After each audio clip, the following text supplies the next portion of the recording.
Siyanamkela Avalanche of Grace, gama lam ndithenjiwe molweni.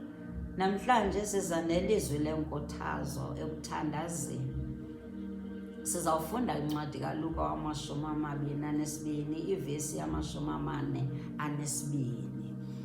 UYesu othethayo useGetsemane. Bawo ukuba uyavuma mayidlule le ndebe kum, kodwa kungabi ngokuthanda kwam, akube kukwakho ukwenzekayo. UYesu apha wayesebuhlungwini, wayejongene nendlela ebheka emnqamlezweni. EseGetsemane ethandaza phaa uYesu, apho umbilo wakhe wawudibana negazi. Wayethebila njena uphume negazi. Andiyazi namhlanje iGetsemane okuyo, zininzi iGetsemane, kodwa eli lilizwi lenkuthazo eyokuba fana noYesu, masifane noYesu xa sisebuhlungwini, xa sisiva ukuba sonele, masinikele uYesu Kristu. NoYesu Kristu wanikela kutata wakhe, wathi makwenzeke intando yakho mzali wam, kungenzeki intando yam. Masinikele kuYesu nathi sithi makwenzeke intando yakho Yesu ezimpilweni zethu. Masingazithwaleli le mithwalo, asisoze silunge ngaphandle kaYesu Kristu. Singalwi kakhulu sisilwa nomtyholi ukudlula ukudumisa uYesu Kristu.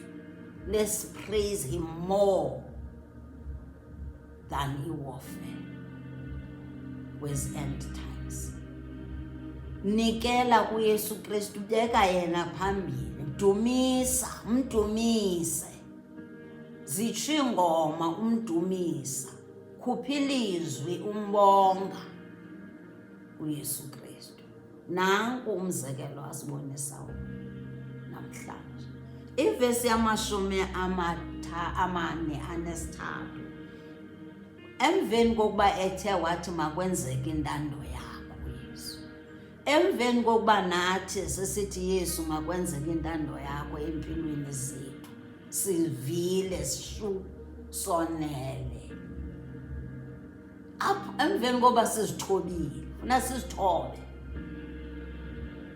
wabonakala kuye isithunywa sivela ezulwini simomeleza.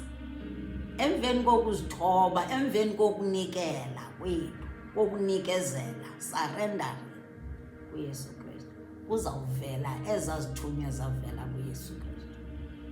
Ziyathunyelwa izithunywa lizulu xa sinikezela, singazilweli. Masikhuthazeke namhlanje. Izithunywa ziyathunyelwa, awedwanga, nomoya ongcwele ukhona apho ukhona. uYesu wathi ndiyahamba, andindishiyi nodwa, ndizonishiya nomoya ongcwele. What it's better for me to live, ukwenzela ukuthi your comforter, your strengthener, your advocate izokuza. Ukhona umoya ongcwele. Ziyathunyelwa izithunywa lizulu. Yomelela kakhulu namhlanje, sikuya end times, yomelela, ungayeki ukuthandaza, ungayeki umthemba uYesu Kristu endleleni yakho yokholo. God bless you. We love you. Jesus loves you more.